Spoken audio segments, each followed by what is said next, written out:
Welcome back to the channel, everyone. It's I, the Reluctant Gringo, back again with another comic book review. So issue number 3 of Image Comics' Cobra Commander limited series released in late March and picked up where we left our beloved commander and his Cobra Law grunt. Cobra Commander, obsessed with finding the energon source in the Florida Everglades, was able to elude his protector and chaperone. However, ignorant in the ecosystem that is the deep swamp, he fell into a deep pool of water infested with crocodiles. We open issue 3 with our Cobra Law grunt searching for and regretting being assigned to Cobra Commander, and we get an example of his strength and penchant for violence as he rips apart a python that got too close for comfort, and he does it with ease. Meanwhile, we return to see Cobra Commander clutched in the jaws of a giant crocodile, trying to shoot it in the eye, but it does not release its grip. Only when a metal arrow and a chain is shot through the water and into the croc by an unknown hunter does Cobra Commander see some light at the end of the tunnel. But unbeknownst to him, his day is only starting. At the same time, Zarana has gathered her family of Dreadnocks for a meeting. She has important business to discuss and reveals that to be the Energon Cube they have come into possession of,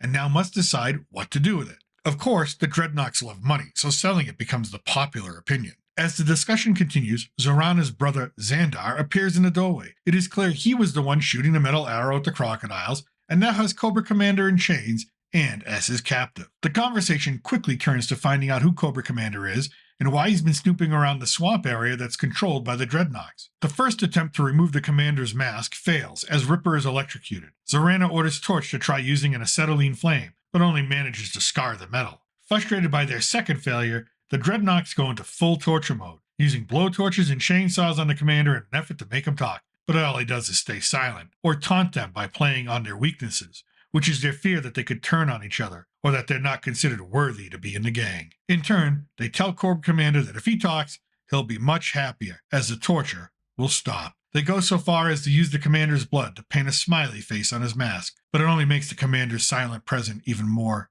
disturbing.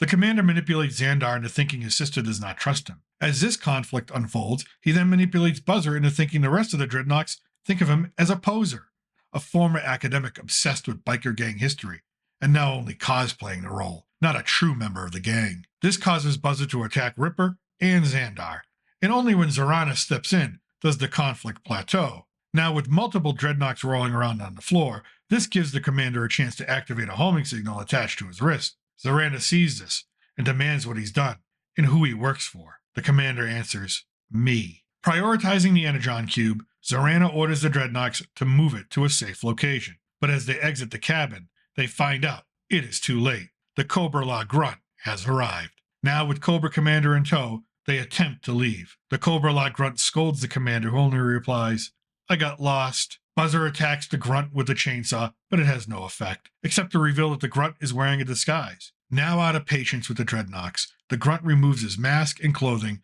and we're given our first true look at the legendary Nemesis Enforcer, the most feared Cobra Law warrior. The comic ends with eerie and haunting panels of the scarred and graffitied Cobra Commander watching the carnage take place off-page. There are screams and cries of pain, but the story is best told as we continually zoom in on the commander's reflective mask and that blood-stained, finger-painted smile. We can only assume this is the end of the Dreadnought family in the Energon universe. Issue 4 teases the continued conflict between Nemesis Enforcer and Cobra Commander. With only 2 issues left, it will be interesting to see how Image wraps up the story and if Cobra Commander can become the leader we all know him to be. As always, thanks for watching. I'm still your Reluctant Gringo. Check out parts 1 and 2 of the series by clicking on the thumbnails. As well, remember to like and subscribe. From south of the border, salute and a huevo.